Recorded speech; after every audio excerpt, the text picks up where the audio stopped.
Welcome to the Walking Dead podcast. Here we share stories from veterans and family members of the 1st Battalion 9th Marines, offering a captivating glimpse into their experiences. As we explore their powerful testimonies, we address the challenges veterans face today, sparking meaningful conversations for anyone connected to military life. Join us on this journey of resilience and connection. Andy, kind of my story, how I ended up with 1-9 was I went over to Vietnam as a young 19-year-old kid with 126. And we did an operation in the southern part of Vietnam with the Australians. It was on a rubber plantation. I caught malaria. I didn't get shot at during that, but I caught malaria. Ended up in the hospital in Subic Bay. From there, I ended up in a hospital in Japan. From there, I didn't get to go home. They shipped me to Okinawa, where I was with good old 1-9, was regrouping in Okinawa, and I got put with 1-9. I was there waiting for you because most of the people from 1-8, because I'm from New York City, I ended up at Camp Lejeune, and I was with 1-8. We were sent in October from the East Coast to join 1-9 in Okinawa, and we were reconstituting the battalion. Yeah, 1-9.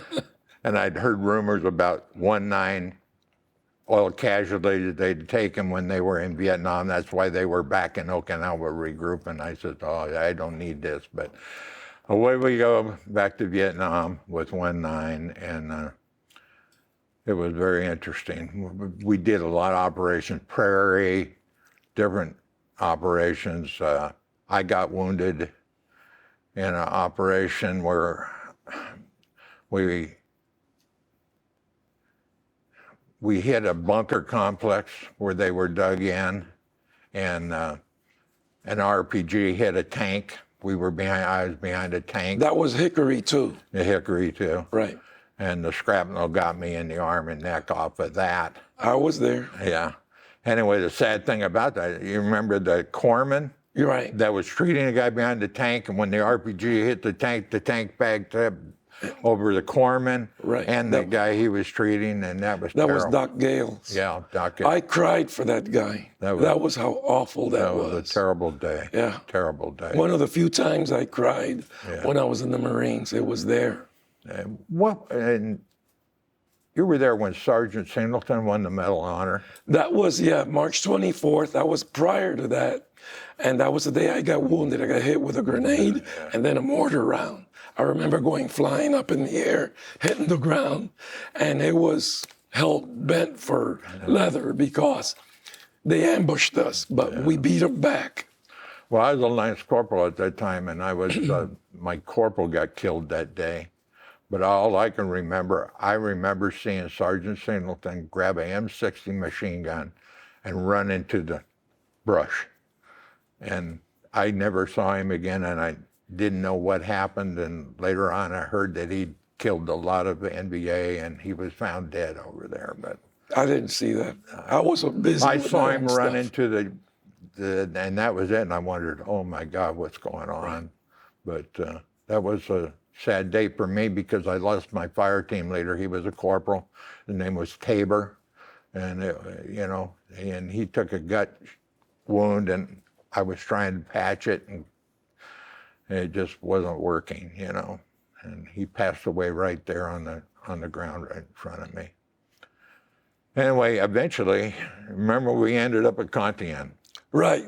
After that, we were at Con Thien. Yeah, Con Thien.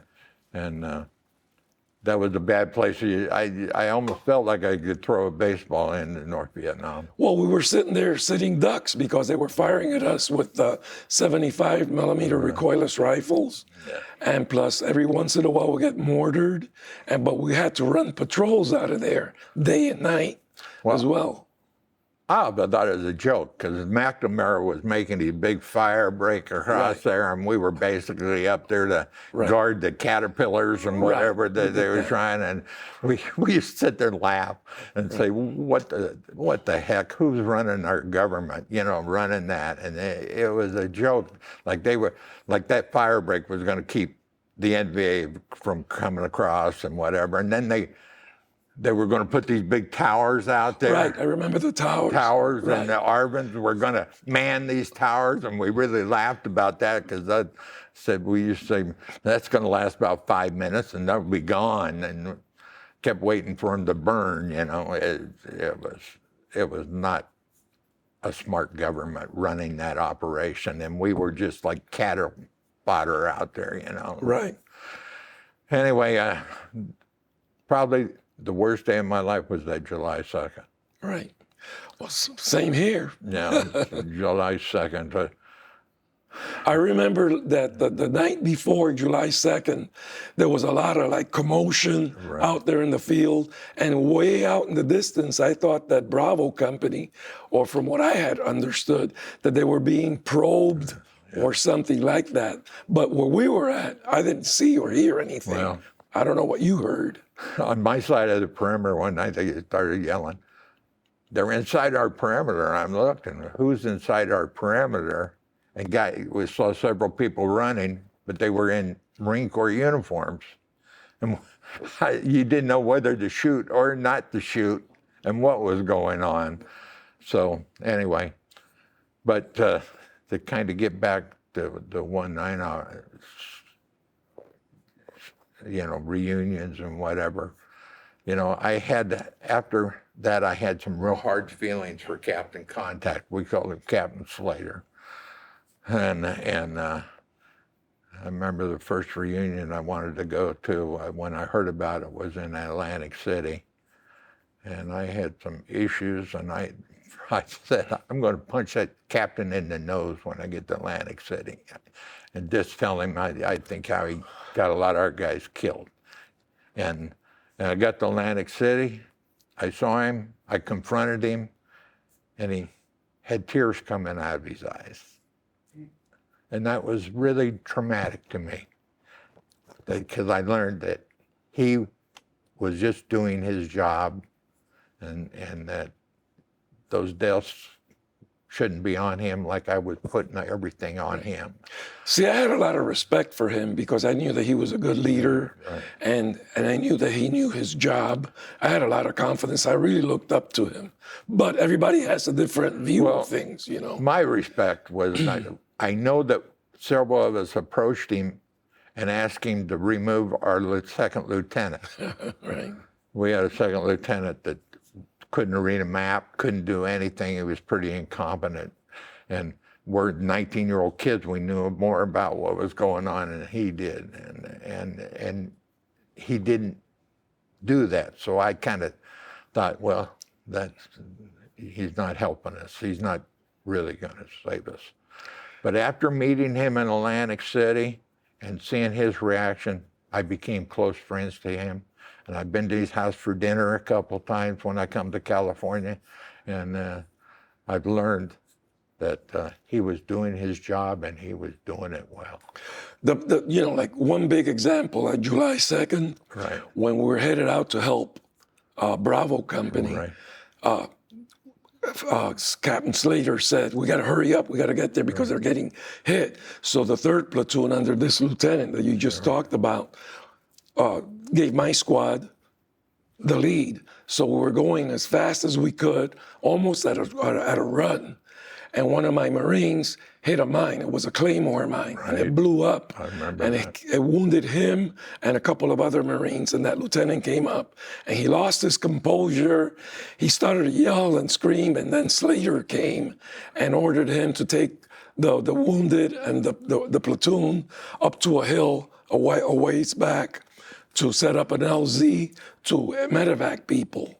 So that's what we did. That was the LZ we were at. Right. I was in, like, all I can remember, I was in a bomb crater. And I'll never forget my gunnery sergeant. What was his name? His name was Sergeant San Tomaso. Yes, San Tomaso. All I could hear him was yelling, shoot, shoot, kill the son of a bitches, you know, shoot, shoot. And I was just cranking rounds as fast as I could. But you know, like on my side where I was at, I had set up behind the machine gun team because we did a hasty perimeter, And one of my best friends there, Truck DeShong, I don't know if you remember Truck. Right. He told me, he says, "Hey, Andy, I wouldn't sit there if I was you because it was an open area. And I had the machine gun there because it was a big wide field of a fire for them to cover. But I ended up moving, and about a minute or two later, after I moved back into the bushes, right where I was sitting, it was all hit with bullets, and they killed the machine gun team, except for PFC Ragland. He played dead. So then we were attacked by a bunch of NVA, and from where I was hiding, I shot and killed a whole bunch of them. I remember they were saying that, I think it was you saying they had flamethrowers. They were using flamethrowers. No, I didn't see the flamethrowers, but over by where you were at was where the flamethrowers were at, right? Anyway, it was a bad day. That night, after we got to Bravo finally, that night I was so scared. I mean, I'll be honest, I was scared. And they had illumination flares going up all night to protect us. We kept thinking, there's not enough of us. They're going to overrun us in no time at all. Nobody was coming to help us. And those flares going up all night really made me feel good.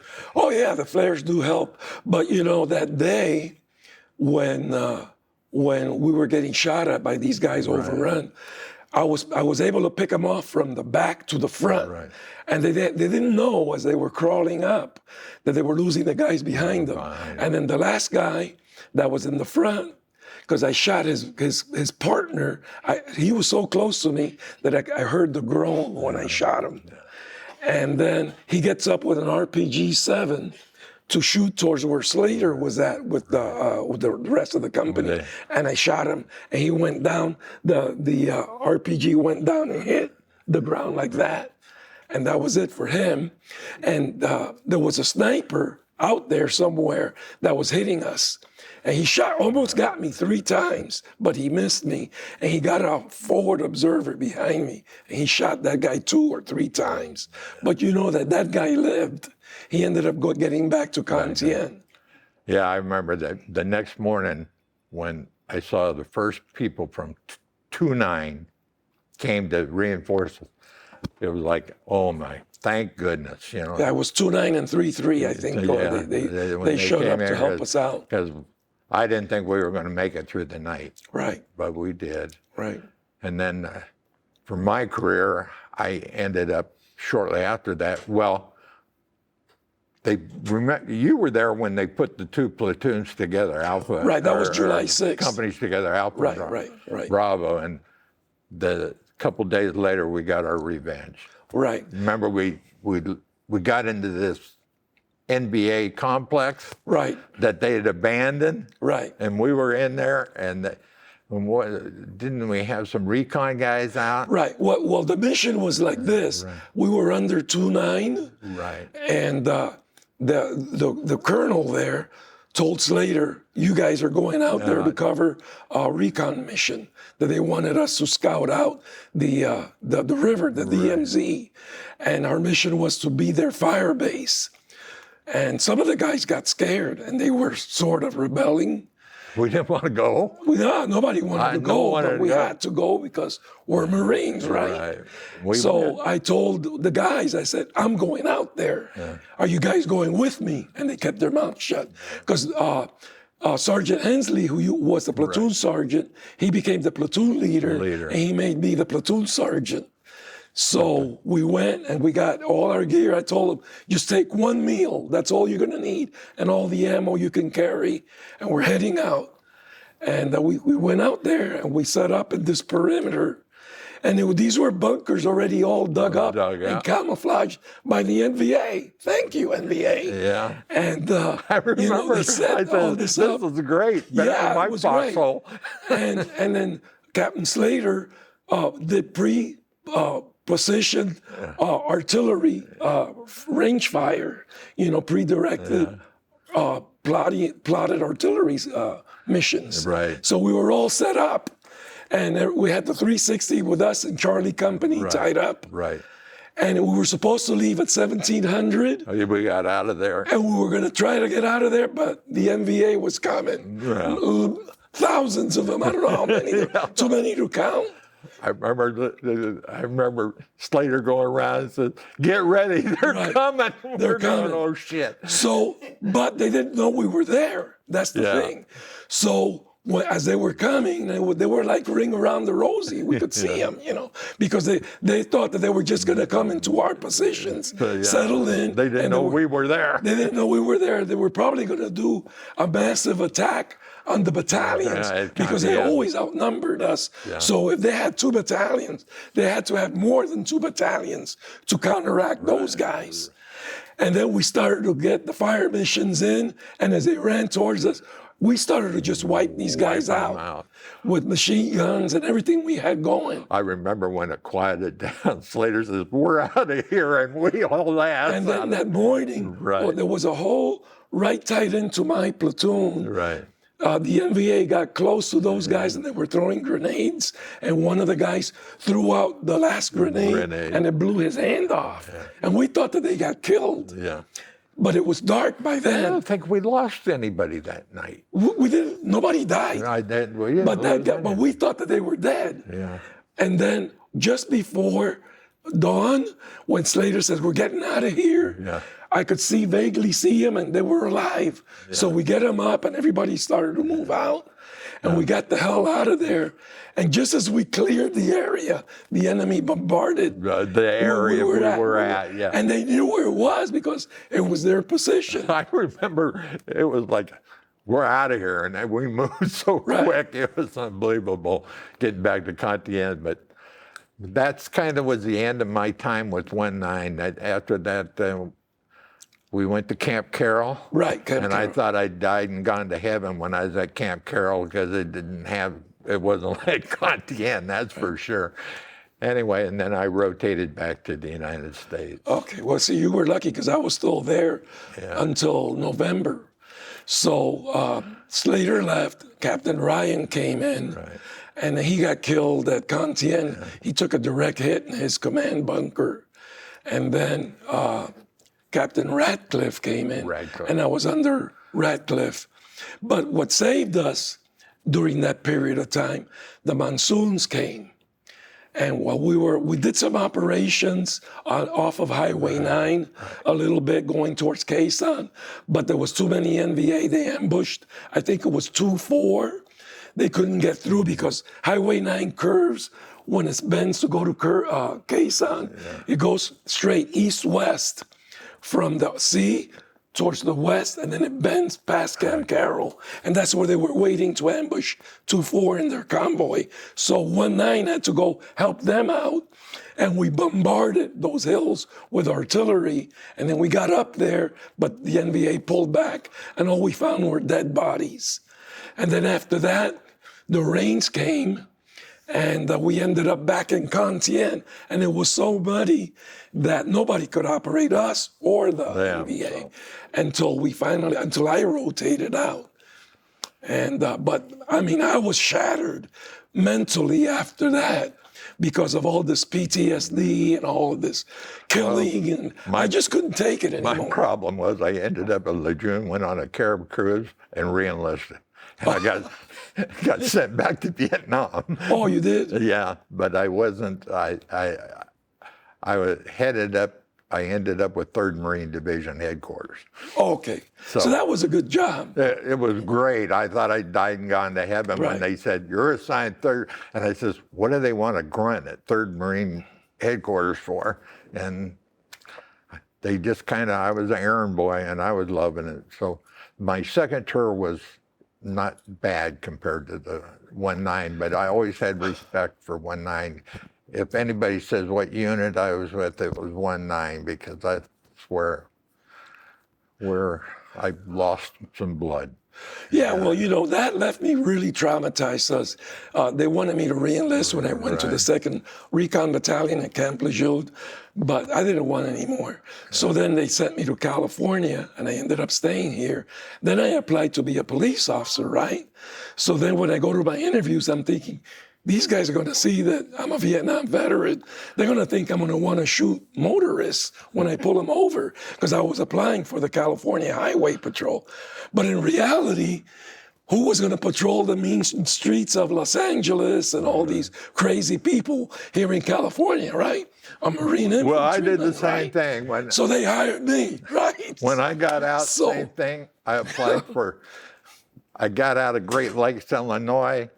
I applied for Chicago PD. I applied for Madison County, or Madison, Wisconsin PD, and I applied for Des Moines, Iowa PD. Des Moines hired me. So I spent my career as a cop in Des Moines. I spent 47 years, 30 with the state of California and 17 with LA County. I retired assistant chief.